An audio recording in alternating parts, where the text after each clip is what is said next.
Projectile motion chapter की इस journey में अब हम लोग बिल्कुल ही लास्ट में पहुंच चुके हैं। इससे पहले की वीडियोस में हम लोगों ने क्या क्या देखा, ग्राउंड टू ग्राउंड प्रोजेक्टाइल का केस देखा, उसकी डीप एनालिसिस भी की, फिर हम लोगों ने इक्वेशन ऑफ ट्रेजेक्टरी निकाला, फिर एच हाइट से प्रोजेक्शन के तीनों केसेस देखे, इंक्लाइंड प्लेन पे प्रोजेक्टाइल को भी समझा और उससे बहुत सारे न्यूमेरिकल्स भी सॉल्व किए। पर इस वीडियो में, जो कि एक प्योरली न्यूमेरिकल वीडियो है, हम कुछ और दूसरे तरह के न्यूमेरिकल्स को देखेंगे। न्यूमेरिकल्स रिपीट नहीं होंगे, यानी यहां सारे नए क्वेश्चंस हैं जिनको देखने के बाद, लगाने के बाद आपका जो बेसिक कंसेप्ट है वो और स्ट्रांग होगा। दो चीजें और कहना चाहूंगा।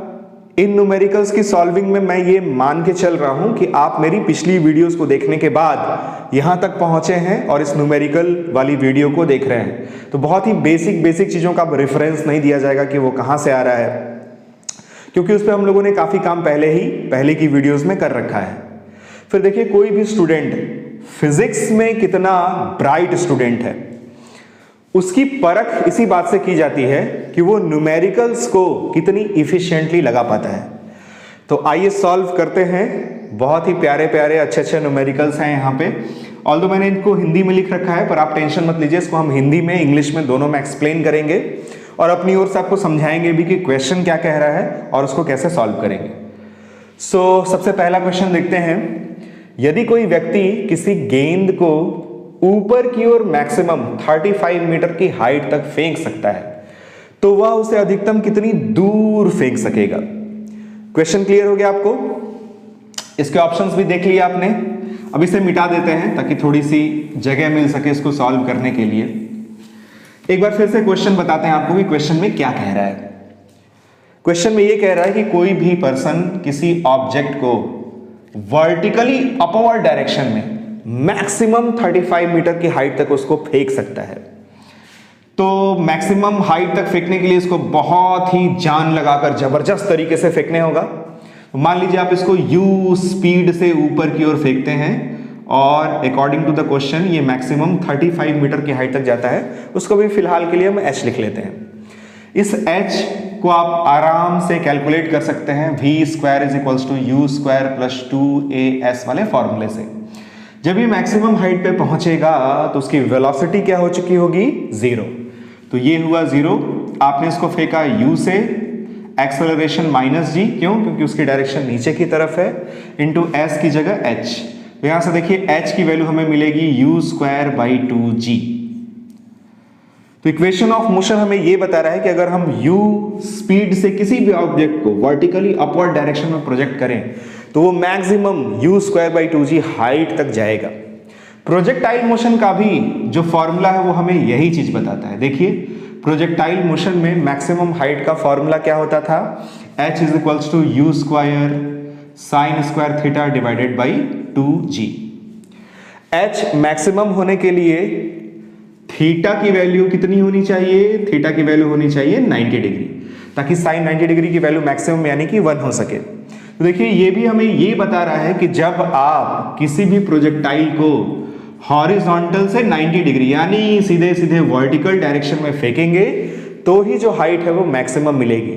और मैक्सिमम हाइट कितनी होगी? अगर इसको आप 1 कर दें तो आएगा u² / 2g। देखिए, हमें सेम आंसर मिल रहा है, u² / 2g। इसी की वैल्यू क्वेश्चन में 35 मीटर है। फिर प्रश्न में ये कह रहा है, क्वेश्चन में ये कह रहा है कि अब यही व्यक्ति इसको मैक्सिमम कितनी दूर फेंक सकता है। तो मैक्सिमम दूर फेंकने के लिए अब इसी ऑब्जेक्ट को, इसी गेंद को हमें किधर फेंकना होगा? हॉरिजॉन्टल से 45 डिग्री के एंगल पर फेंकना होगा। तो ही रेंज कैसा मिलता है? हमें मैक्सिमम मिलता है। तो मैक्सिमम दूर फेंकने के लिए किस एंगल पर प्रोजेक्ट करना होगा? 45 डिग्री के एंगल पे। हाँ, यहां बहुत ही ध्यान से देखिए, इस केस में स्पीड और इस केस में जो स्पीड है वो दोनों सेम होगी, क्योंकि जो भी व्यक्ति इसको प्रोजेक्ट कर रहा है उसकी आर्म की जो स्ट्रेंथ है, उसका जो बाहुबल है, वो तो चेंज नहीं होगा। अगर आप यहां वर्टिकली अपवर्ड डायरेक्शन में इसको मैक्सिमम u स्पीड से फेंक पा रहे हैं तो आप यहां भी मैक्सिमम इसको u स्पीड से ही फेंक पाएंगे। मैक्सिमम दूर फेंकने के लिए बस आपको क्या करना होगा? उसको हॉरिजॉन्टल से 45 डिग्री के एंगल पर फेंकना होगा। तो याद करिए, इस केस में मैक्सिमम रेंज का फॉर्मूला क्या होता था? मैक्सिमम रेंज का फॉर्मूला होता था u² / g। यहां से देखिए, u² g की वैल्यू 2 को अगर हम इधर भेज दें तो u² / g की जो वैल्यू है वो आ जाएगी 2h। और यू स्क्वायर बाई जी की वैल्यू अगर हम वहाँ सब्स्टिट्यूट कर दें तो मैक्सिमम रेंज ये मिलेगा हमें 2h। एक छोटा सा लेकिन बहुत ही इंपॉर्टेंट रिजल्ट है, हो सके तो आप इसको याद करिए कि यदि कोई व्यक्ति किसी भी ऑब्जेक्ट को मैक्सिमम h हाइट तक फेंक सकता है तो वो उसको मैक्सिमम 2h डिस्टेंस तक फेंक सकता है। तो इस क्वेश्चन में h की वैल्यू कितनी थी 35 मीटर, उसका डबल कितना होगा 70 मीटर, यानी इस क्वेश्चन का जो आंसर होगा वो होगा 70 मीटर। पहला क्वेश्चन क्लियर। चलिए अब आगे बढ़ते हैं, देखते हैं क्वेश्चन नंबर 2। क्वेश्चन नंबर 2 को पहले आप चाहे तो वीडियो को पॉज करिए, खुद से पढ़िए, हो सके तो खुद से लगाने की भी कोशिश करिए, फिर वीडियो चलाकर देखिए कि ये कैसे सॉल्व हो रहा है। कह रहा है यदि किसी प्रक्षेप्य का उड्डयन काल 10 सेकेंड हो, किसी भी प्रोजेक्टाइल का टाइम ऑफ फ्लाइट कितना है 10 सेकेंड, तो कह रहा है उसके द्वारा प्राप्त आप मैक्सिमम हाइट बताओ। टाइम ऑफ फ्लाइट गिवन है, हमें क्या बताना है मैक्सिमम हाइट। तो टाइम ऑफ फ्लाइट का फॉर्मूला क्या होता है 2u sin theta divided by g. अगर आप बुरा ना माने तो इसको ऐसे लिख दें 2uy डिवाइडेड बाई जी। यही क्वेश्चन में कितना गिवन है 10 सेकेंड्स, और g की भी वैल्यू हमें गिवन है 10 मीटर पर सेकेंड स्क्वायर। तो अगर हम g की भी वैल्यू पुट करते हैं और t की भी वैल्यू पुट करते हैं तो देखें क्या होता है, t की जगह 10, g की जगह भी 10, 10 इंटू 10 100 डिवाइडेड बाई 2, यहां से uy की वैल्यू हमें मिलेगी 50 मीटर पर सेकेंड। पर हमसे uy नहीं पूछा है, हमसे पूछ रहा है कि आप मैक्सिमम हाइट बताओ। तो मैक्सिमम हाइट का ये वाला फॉर्मूला यूज करें uy square divided by 2g। uy square divided by 2g वाले फॉर्मूले में अब uy की वैल्यू को सब्स्टिट्यूट कर देते हैं। 50 का square that is 50 into 50 divided by 2, g की वैल्यू कही रहा है क्वेश्चन में कि आप कितना ले लो 10 ले लो। तो ये देखिए 2 से ये 25 बार में कट जाएगा और 0 से 0, 25 इंटू 5 आएगा 125 मीटर। तो इसमें जो maximum height attended by the projectile होगा वो आएगा 125 मीटर। ठीक है, क्वेश्चन नंबर 2 भी क्लियर हो गया। ऐसे ही धीरे धीरे पेशेंस रख के आराम से क्वेश्चन को देखते जाइए, समझते जाइए, सारे कंसेप्ट रिवाइज भी होंगे और न्यूमेरिकल्स कैसे अप्रोच की जाती है, कैसे सॉल्व किया जाता है वो भी आपको धीरे धीरे क्लियर होगा। तो इसे भी मिटा देते हैं, क्वेश्चन सॉल्व हो चुका है। ये नहीं, ये थर्ड क्वेश्चन है, ये अभी सॉल्व नहीं हुआ है। 2 क्वेश्चन सॉल्व हो गए, अब थर्ड नंबर क्वेश्चन को देखते हैं। यदि क्षैतिज परास यानी हॉरिजॉन्टल रेंज 200 मीटर और उड्डयन काल 10 सेकेंड हो तो प्रक्षेपण वेग का क्षैतिज घटक होगा। बहुत ही इंपॉर्टेंट क्वेश्चन है ये। कह रहा है हॉरिजॉन्टल रेंज की वैल्यू कितनी है r is equals to 200 metre. फिर कह रहा है time of flight t is equals to 10 second है, और हमसे कह रहा है find the horizontal component of the projection velocity. Horizontal component कितना होता है u cos थीटा, ये हमसे पूछा जा रहा है। ये बहुत ही छोटा सा लेकिन बहुत ही इंपॉर्टेंट न्यूमेरिकल है, देखिए कैसे सॉल्व करेंगे। प्रोजेक्टाइल मोशन में हॉरिजॉन्टल कंपोनेंट ऑफ वेलोसिटी कितनी होती है, ये होती है u cos थीटा। हम लोग हॉरिजॉन्टल डायरेक्शन में जब इस प्रोजेक्टाइल का मोशन देखते हैं तो हॉरिजॉन्टल मोशन एकदम यूनिफॉर्म होता है। तो अगर हॉरिजॉन्टल मोशन के लिए हम फॉर्मूला लगाएं तो फॉर्मूला लगाएंगे distance that is r is equals to speed that is u cos theta into time which is time of flight. ये भी देखिए एक बहुत ही छोटा सा फॉर्मूला है बट बहुत ही यूजफुल फॉर्मूला है, इसको भी चाहे आप तो कहीं कोपचे में लिख लेना। r is equals to u cos theta into t. r है क्षैतिज परास, u cos थीटा है वेलोसिटी का हॉरिजॉन्टल डायरेक्शन में कंपोनेंट, और t है टाइम ऑफ फ्लाइट। इसी फॉर्मूले से ये वाला न्यूमेरिकल सॉल्व होगा। r की वैल्यू गिवन है 200, u cos थीटा हमसे पूछा जा रहा है और टाइम ऑफ फ्लाइट भी दिया हुआ है 10। तो यहां से देखिए u cos थीटा की जो वैल्यू हमें मिलेगी वो होगी 200 डिवाइडेड बाई 10 यानी कि 20 मीटर पर सेकेंड।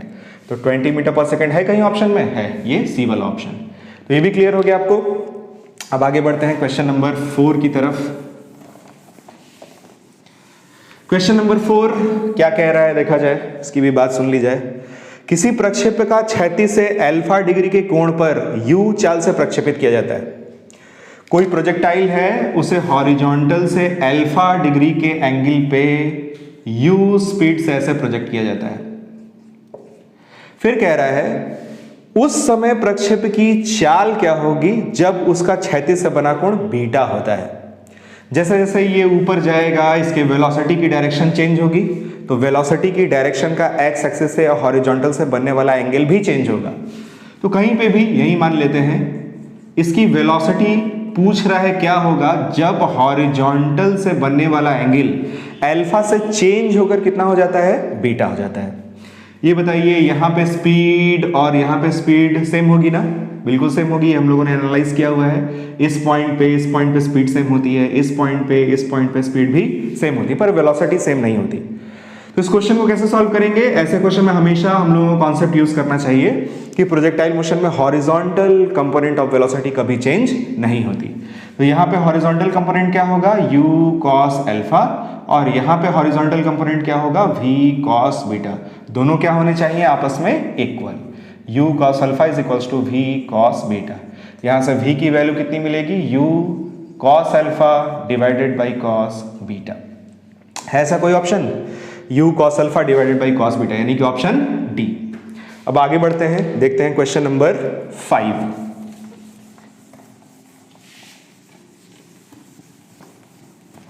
क्वेश्चन नंबर 5 में क्या कहा जा रहा है, बहुत अच्छा क्वेश्चन है। किसी प्रक्षेपिका किसी बिंदु पर क्षैतिज दूरी x तथा ऊर्ध्वाधर ऊंचाई y का समय के साथ परिवर्तन। किसी भी प्रोजेक्टाइल का सारे क्वेश्चन को मैं खुद से अपनी ओर से एक्सप्लेन करूंगा कि क्वेश्चन क्या कह रहा है, आपको टेंशन लेने की जरूरत नहीं है। प्रोजेक्टाइल मोशन में किसी भी पॉइंट के कोऑर्डिनेट को अगर x, y मान लिया जाए, इट मीन्स ये इतना x होगा और ये इतना y होगा। तो x और y as a function of time given है। x इज इक्वल्स टू है 60। आप देख सकते हैं x की वैल्यू टाइम के बदलने के साथ बदलेगी।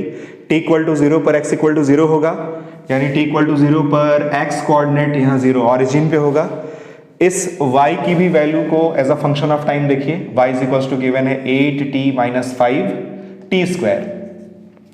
इसमें भी y क्या है, as a function of time है। टाइम बदलेगा तो y कोऑर्डिनेट भी बदलेगा, और इसमें भी आप चेक कर सकते हैं t इक्वल टू 0 पर y की भी वैल्यू क्या होगी, 0 होगी। यानी t इक्वल टू 0 पर x भी 0 y भी 0, यानी ये ऑरिजिन से अपनी जर्नी को शुरू करेगा जैसा कि प्रोजेक्टाइल मोशन में होता है। तो कह रहा है कि ये प्रक्षेपण चाल का मान बताइए, यानी स्पीड ऑफ प्रोजेक्शन बताइए कि यहाँ पे इस प्रोजेक्टाइल को किस स्पीड से ऐसे प्रोजेक्ट किया गया होगा। यानी t इक्वल टू 0 पर हमें वेलोसिटी बतानी है। तो t इक्वल टू 0 पर वेलोसिटी बताने के लिए पहले इस x से हम करते हैं dx by dt। dx by dt कितना होगा, 6 आएगा। dx बाई dt बेसिकली होगा vx। vx देखिए 6 मीटर पर सेकेंड आ रहा है, और इसमें ध्यान देने वाली बात यह है कि टाइम नहीं आ रहा है। इट मीन्स समय की वैल्यू चाहे कुछ भी हो, वेलोसिटी का x डायरेक्शन में कंपोनेंट चेंज नहीं होगा, 6 मीटर पर सेकेंड ही बना रहेगा। और यही होता भी है, प्रोजेक्टाइल मोशन में x कंपोनेंट ऑफ वेलोसिटी कभी भी चेंज नहीं होती। फिर वैसे ही देखिए y की वैल्यू थी 8t माइनस 5t स्क्वायर। यहाँ से हम करेंगे dy बाई dt।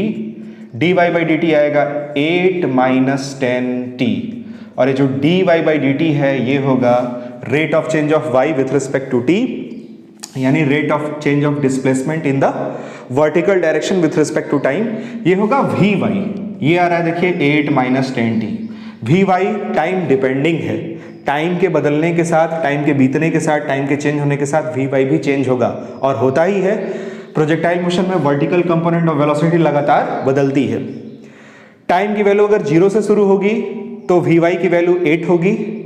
फिर जैसे जैसे टाइम बढ़ेगा वैसे वैसे ये vy लगातार चेंज होगा। कैसे चेंज होता है वो हम लोगों ने प्रोजेक्टाइल मोशन में एनालाइज कर रखा है।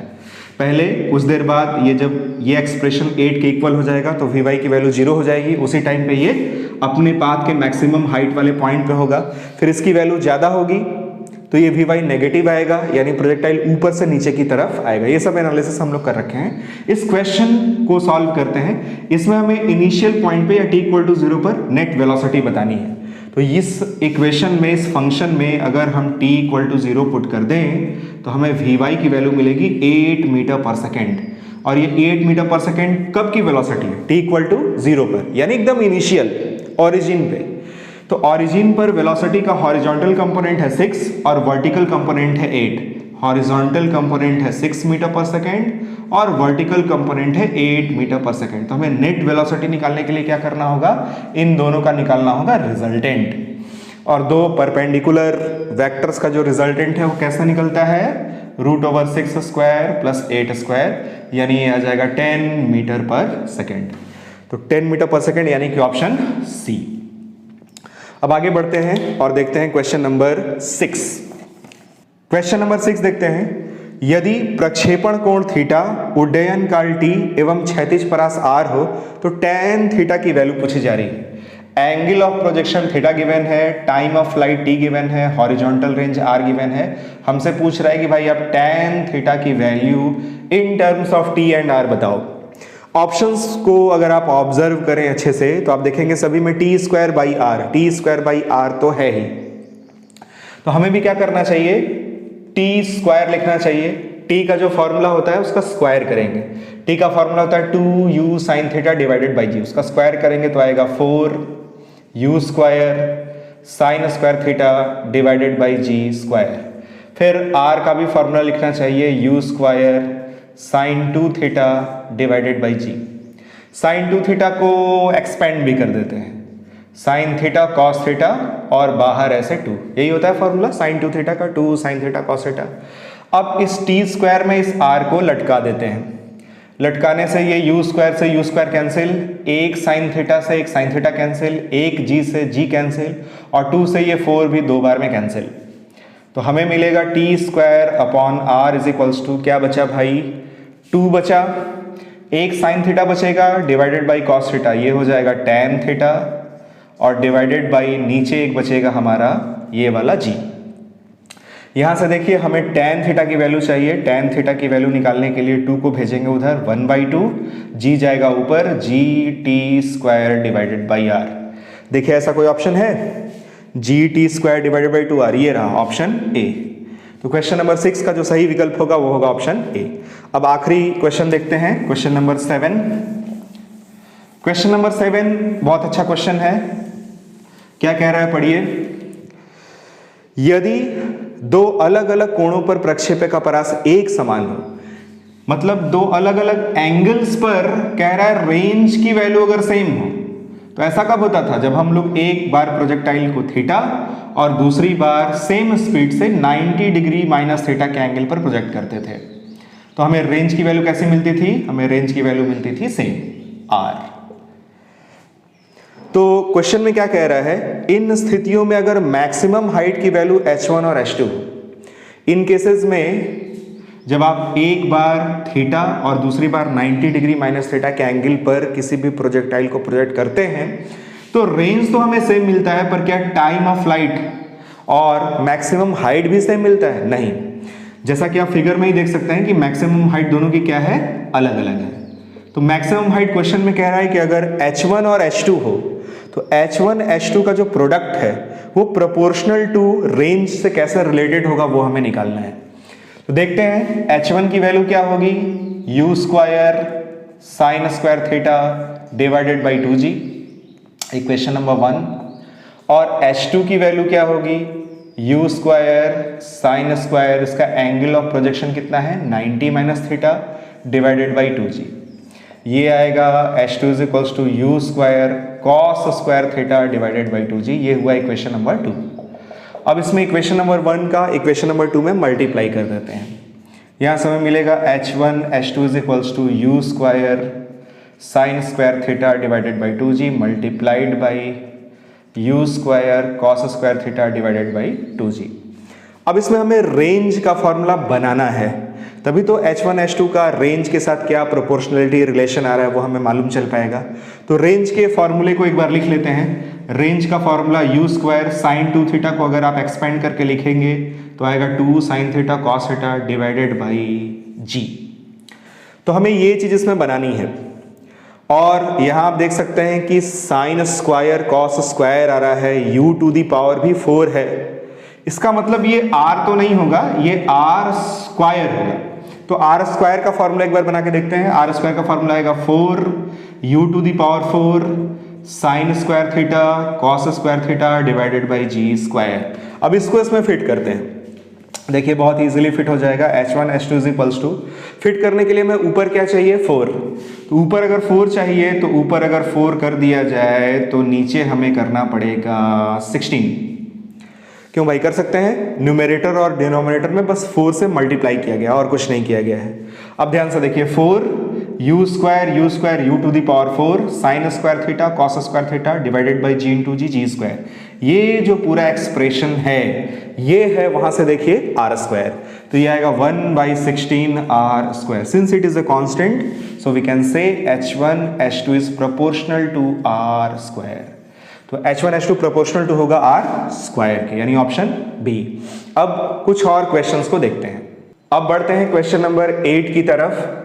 चाहे तो वीडियो को आप पॉज करके पहले आराम से खुद से क्वेश्चन को पढ़िए, उसको समझने की कोशिश करिए, फिर वीडियो को चलाकर देखिए कि वो कैसे सॉल्व हो रहा है। इस क्वेश्चन में क्या कहा जा रहा है, एक मीनार के टॉप से 4 गेंदों को, देखिए 4 वेलोसिटी वेक्टर्स दिए हुए हैं, v1 vector, v2 vector, v3 vector और v4 वेक्टर, उनसे इन गेंदों को प्रोजेक्ट किया जाता है और उनके टाइम ऑफ फ्लाइट्स अगर t1, t2, t3 और t4 हों तो उनमें हमें करेक्ट रिलेशन बताना है, और इसमें मैंने सिर्फ 2 ही ऑप्शन दिया है।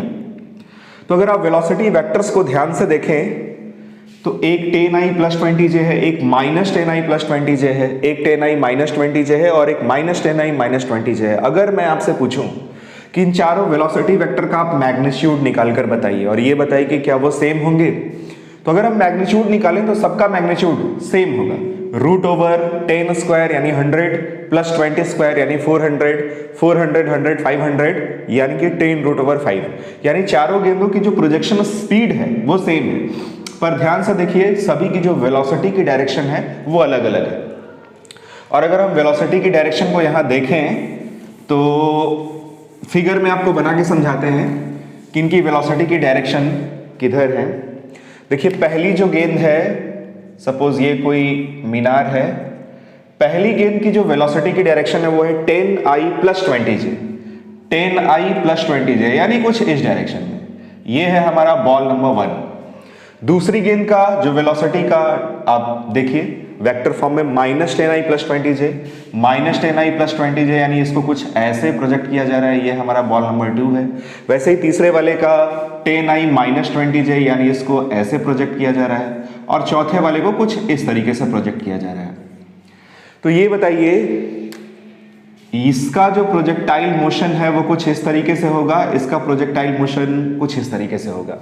ड्यू टू सिमेट्री पहले वाले का और दूसरे वाले का जो टाइम ऑफ फ्लाइट है, यानी पहले वाले और दूसरे वाले गेंद का जो उड्डयन काल है वो सेम होगा, that is t1 is equals to t2, और ड्यू टू सिमेट्री तीसरे वाले और चौथे वाले का भी टाइम ऑफ फ्लाइट सेम होगा, that is t3 is equals to t4 भी होगा।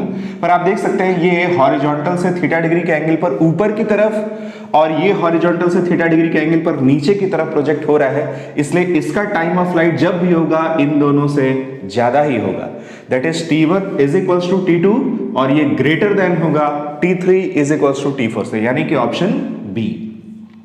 इसमें मैंने आपको एक चीज और बताई थी कि यहां पे अगर सभी की स्पीड ऑफ प्रोजेक्शन सेम हो तो ये सारे के सारे ग्राउंड से भी सेम स्पीड से जाके टकराते हैं, ये हम लोगों ने पिछली वीडियो में डिस्कस किया हुआ है।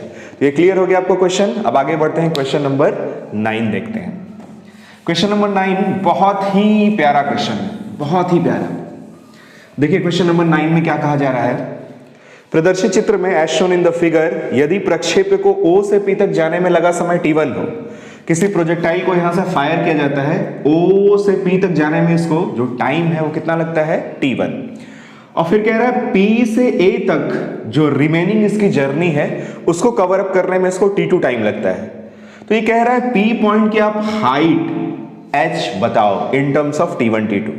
तो देखिए बहुत ही प्यारा क्वेश्चन है, कैसे सॉल्व होगा वीडियो को पॉज करके चाहे तो आप ट्राई कर सकते हैं। देखिए O से P तक का टाइम कितना गिवन है t1, P से A तक का टाइम कितना गिवन है t2। अगर मैं आपसे पूछूं कि आप टाइम ऑफ फ्लाइट बताइए तो ऑब्वियसली टाइम ऑफ फ्लाइट होगा t1 प्लस t2, यानी t1 प्लस t2 संपूर्ण उड्डयन काल होगा टाइम ऑफ फ्लाइट। पर हमें टाइम ऑफ फ्लाइट नहीं बताना, हमें P पॉइंट का वर्टिकल जो हाइट है वो h बताना है।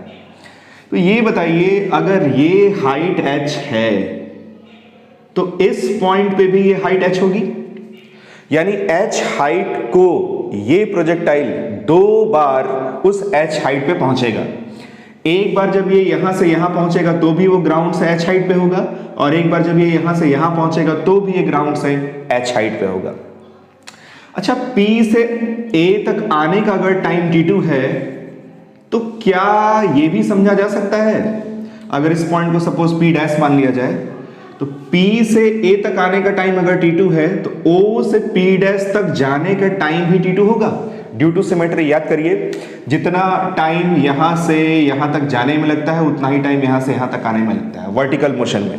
अगर हम इधर से लाइट लगा दें और y एक्सिस पे इसकी शैडो को ऑब्जर्व करें तो जितने टाइम में ये यहां से यहां पहुंचेगा उतना ही टाइम में इसकी शैडो यहां से यहां पहुंचेगी, फिर जितने टाइम में ये यहां से यहां आएगा उतना ही टाइम में इसकी शैडो यहां से यहां भी आएगी। तो जो t2 हम यहां से यहां तक डाउनवर्ड जर्नी के लिए देख रहे हैं उसे हम यहां भी एज्यूम कर सकते हैं कि O से P डैश तक जाने में लगा टाइम t2 है, यानी O से P डैश तक जाने में लगा टाइम t2, और t2 टाइम में इसका वर्टिकल हाइट कितना अटेंड हो रहा है h, और O से P तक पहुंचने में वंस अगेन इसको जो टाइम t1 लग रहा है, इस t1 टाइम में भी इसकी धरातल से ऊंचाई वर्टिकल हाइट कितनी हो जा रही है h, यानी वर्टिकल हाइट h को टाइम की 2 वैल्यूज के लिए अटेंड कर रहा है, t1 और t2।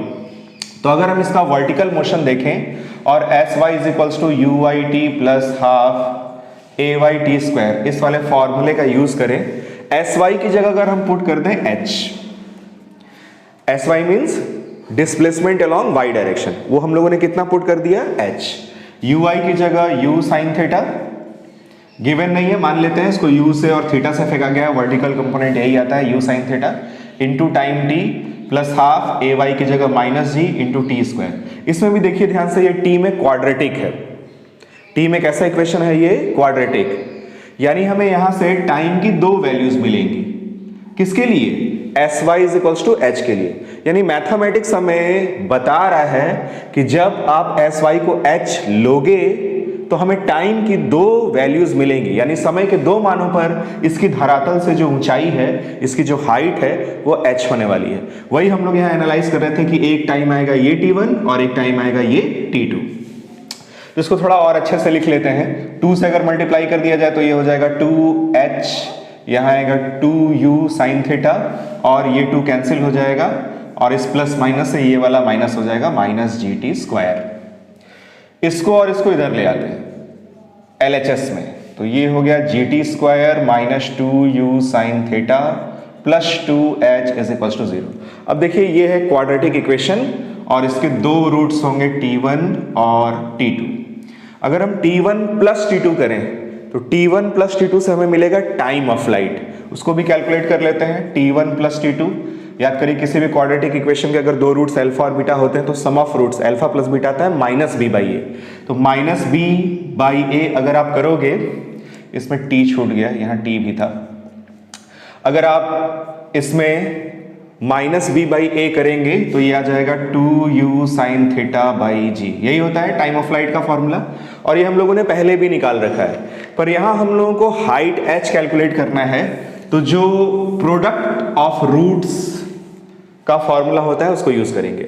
इसके रूट्स अगर t1 t2 होंगे तो product of roots t1 t2 यानी alpha into beta is equal to आता है c बाई ए, और अगर हम c बाई ए यहाँ पे यूज करें तो ये आएगा 2h बाई जी, और यहाँ से आप देखिए h की वैल्यू आ जाएगी g t1 t2 और ये 2 जाएगा नीचे, तो यह आ जाएगा 1/2 g t1 t2। देखिए ऐसा कोई ऑप्शन है 1/2 g t1 t2, ये वाला रहा ऑप्शन ए।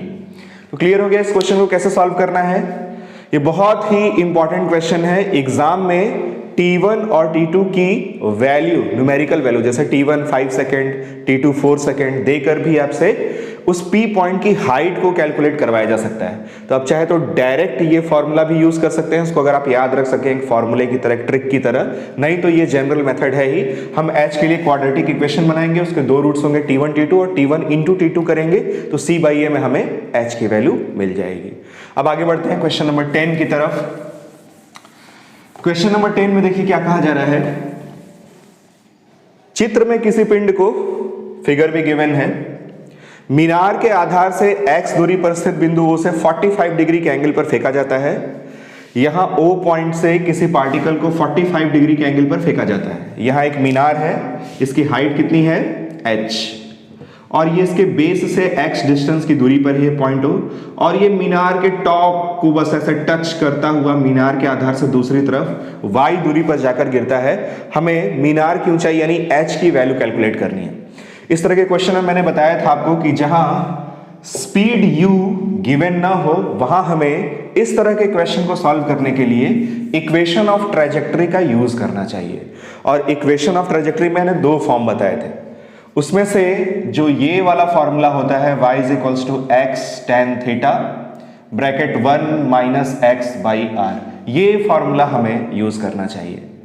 तो इस फॉर्मूले को अगर यूज किया जाए यहां पे, पहले ये बताइए इस पॉइंट का कोऑर्डिनेट कितना होगा। इस पॉइंट का कोऑर्डिनेट होगा x, h। इस पॉइंट का जो भी कोऑर्डिनेट है वो इसके पाथ पर है, पैराबोलिक पाथ का एक पॉइंट है, तो वो इस पैराबोला के इक्वेशन को सेटिस्फाई करेगा। तो अगर हम इस पैराबोला के इक्वेशन को सेटिस्फाई करें तो y की वैल्यू देखिए होगी h, x की वैल्यू x ही होगी, थीटा की वैल्यू क्वेश्चन में 45 डिग्री गिवन है, और 1 माइनस एक्स बाई रेंज, यहां से देखिए फिगर में रेंज की वैल्यू कितनी होगी x plus y. tan 45 degree की वैल्यू 1, यहां से सिर्फ x बचेगा। इसको सॉल्व करेंगे LCM x plus y minus x divided by x plus y, यहां से x भी कैंसिल, इसलिए x की वैल्यू आएगी, h की वैल्यू हाइट ऑफ द मीनार x y divided by x plus y. है कोई ऐसा option x y divided by x plus y? Yes, option C. तो ये भी क्लियर हो गया आपको, ये भी देख लीजिए, बहुत ही इंपॉर्टेंट क्वेश्चन है और इसमें क्या यूज करना है, इक्वेशन ऑफ ट्रैजेक्टरी। अब बढ़ते हैं आगे क्वेश्चन नंबर 11 की तरफ। क्वेश्चन नंबर 11 में क्या कहा जा रहा है, किसी बिंदु से दो कणों को हॉरिजॉन्टल से 30 डिग्री और 60 डिग्री के एंगल पर प्रोजेक्ट किया जाता है। यदि उनके द्वारा प्राप्त महत्तम ऊंचाइयां समान हो तो उनके प्रक्षेपण चालों का अनुपात क्या होगा। देखिए इस क्वेश्चन को हम समझाते हैं पहले आपको। किसी पर्टिकुलर पॉइंट से दो प्रोजेक्टाइल्स को प्रोजेक्ट किया जाता है। एक को प्रोजेक्ट किया जाता है सिर्फ 30 डिग्री के एंगल पर, और दूसरे प्रोजेक्टाइल को प्रोजेक्ट करना है हमें 60 डिग्री के एंगल पर। मान लीजिए अगर इस प्रोजेक्टाइल को आपने प्रोजेक्ट किया है u स्पीड से, तो मैक्सिमम हाइट का फॉर्मूला क्या होता है, h is equals to u square sine square theta divided by 2g। अगर u हम सेम रखें, यानी जिस स्पीड से हमने यहां पे 30 डिग्री के एंगल पे इस प्रोजेक्टाइल को प्रोजेक्ट किया है, अगर हम उसी स्पीड से 60 डिग्री के एंगल पर इसको प्रोजेक्ट करेंगे, तो अगर u और g सेम रहे तो अगर आप थीटा बढ़ाएंगे तो h की वैल्यू भी बढ़ जाएगी। यानी अगर इसी स्पीड से हम 60 डिग्री के एंगल पर प्रोजेक्ट करेंगे तो इसका जो h होगा वो ज्यादा होगा। पर अकॉर्डिंग टू द क्वेश्चन, इस प्रश्न में ये कह रहा है कि उनके द्वारा प्राप्त महत्तम ऊंचाइयां समान हो, यानी 60 डिग्री के एंगल पे भी प्रोजेक्ट करने पर इसका जो मैक्सिमम हाइट है दोनों का वो क्या है, सेम है। तो अगर 60 डिग्री के एंगल यानी एंगल को बढ़ाने पर भी मैक्सिमम हाइट सेम अटेंड हो रही है, इट मींस आपको यहां पे वेलोसिटी स्लो करनी होगी। यहां पे इस वाले प्रोजेक्टाइल की जो वेलोसिटी हम देंगे वो इस वाले से छोटी होगी। इसको अगर u1 मान लिया जाए, इसको u2 मान लिया जाए, तो u2 must be less than u1। ये बात समझ में आ रही है आपको। अगर u1 से हम फेंका 30 डिग्री के एंगल पे, एक पर्टिकुलर हाइट हमें मिली, अगर उसी स्पीड से हम 60 डिग्री के एंगल पर फेंकेंगे तो हाइट ज्यादा मिलेगी। ये फॉर्मूला हमें यही बता रहा है।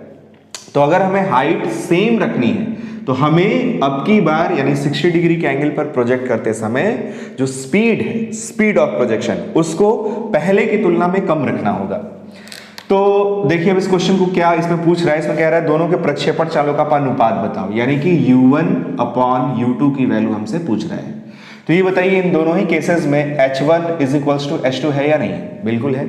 दोनों ही प्रश्न में अकॉर्डिंग टू द क्वेश्चन क्या कहा जा रहा है कि प्रक्षेप द्वारा प्राप्त जो महत्तम ऊंचाइयां हैं वो सेम है। पहले वाले की मैक्सिमम हाइट क्या होगी, u1 square sine square 30 degree divided by 2g। दूसरे वाले की मैक्सिमम हाइट क्या होगी, u2 square sine square 60 degree divided by 2g। यहां से 2g से 2g cancel, u1 square sine 30 degree की वैल्यू 1/2, उसका स्क्वायर करेंगे 1/4 is equals to u2 square, ये आएगा 3/4।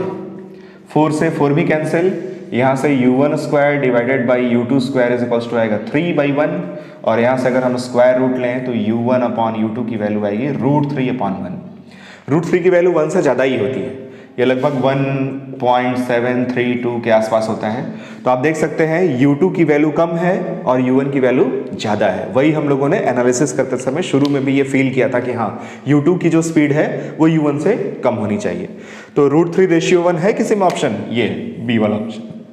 अब देखिए ये जो क्वेश्चन नंबर 12 है इसमें मैंने कोई ऑप्शन नहीं दिया और ये ऐसे कोई क्वेश्चन भी नहीं है, एक जनरल केस है।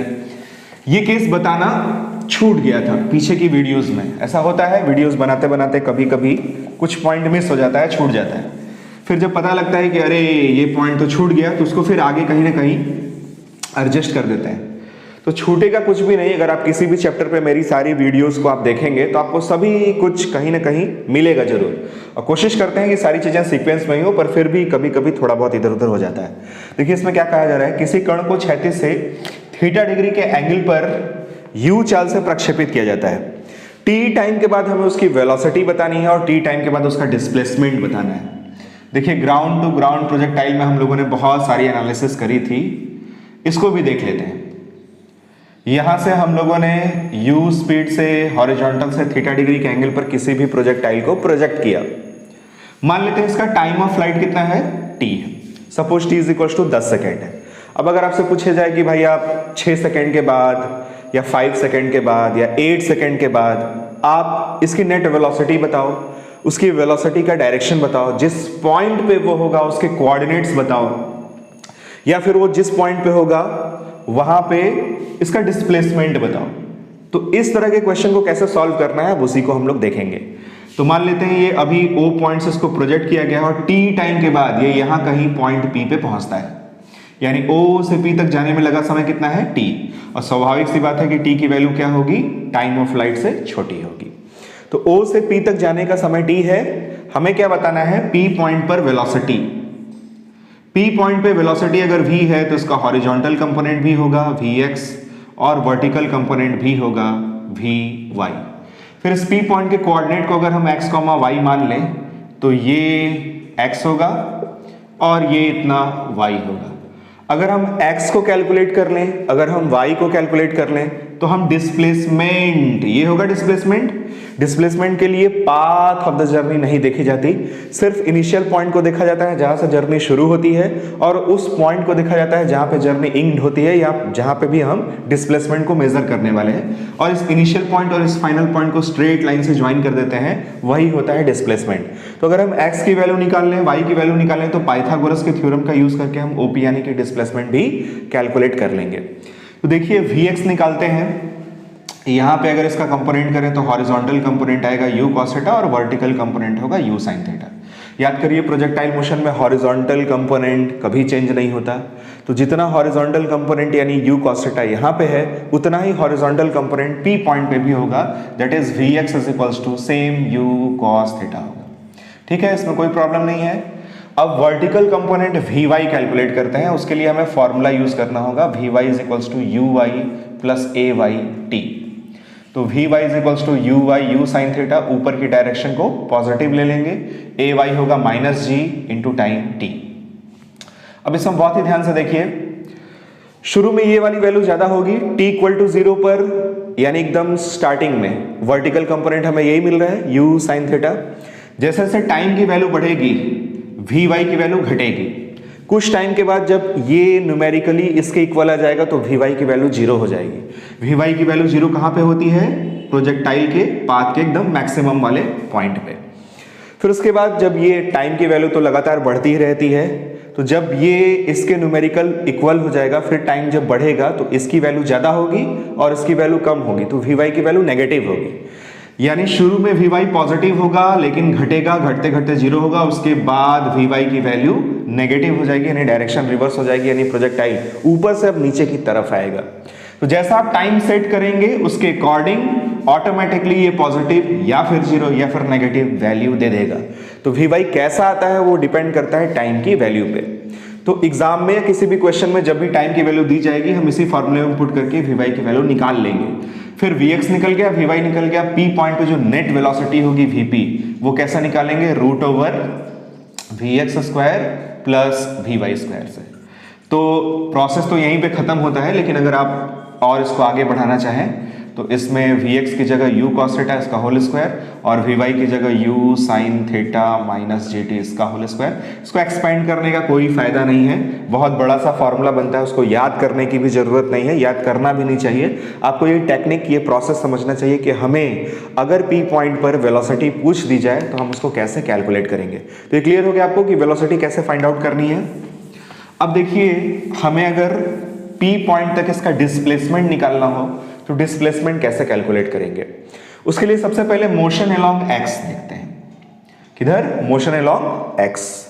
और यहां से यहां तक की अगर इसकी जर्नी को देखें और लगाए distance is equals to speed into time वाला फॉर्मूला, तो distance x is equals to मिलेगा स्पीड u cos थीटा और इनटू टाइम कितना है t। जितने टाइम में ये यहां से यहां पहुंचेगा उतने ही टाइम में उसकी शैडो यहां से यहां पहुंचेगी। तो x की वैल्यू ऐसे कैलकुलेट होगी। y की वैल्यू कैलकुलेट करने के लिए फिर से ये फॉर्मूला लगाएंगे, s y is equals to u y t plus half a y t square. S y की जगह y, यू वाई की जगह u sine theta, once again ऊपर की डायरेक्शन को पॉजिटिव लिया जा रहा है, into time t minus half g t square. तो अगर किसी पर्टिकुलर क्वेश्चन में t की वैल्यू दे दी जाए, सपोज 5 सेकेंड, u की वैल्यू गिवन हो, थीटा की वैल्यू गिवन हो, g की वैल्यू बोल दिया जाए कि आप 10 ले लो, तो हम कैलकुलेट करके इस y की भी न्यूमेरिकल वैल्यू प्राप्त कर सकते हैं और x की वैल्यू भी प्राप्त कर सकते हैं। फिर अगर x निकल गया, y निकल गया, तो डिस्प्लेसमेंट दैट इज जो OP होगा वो आएगा root over x square plus y square. इसको भी कैलकुलेट कर लेंगे आप। तो इस वीडियो में यहीं पे रहने देते हैं। अब अगली वीडियो में कुछ और अच्छे क्वालिटी के न्यूमेरिकल्स को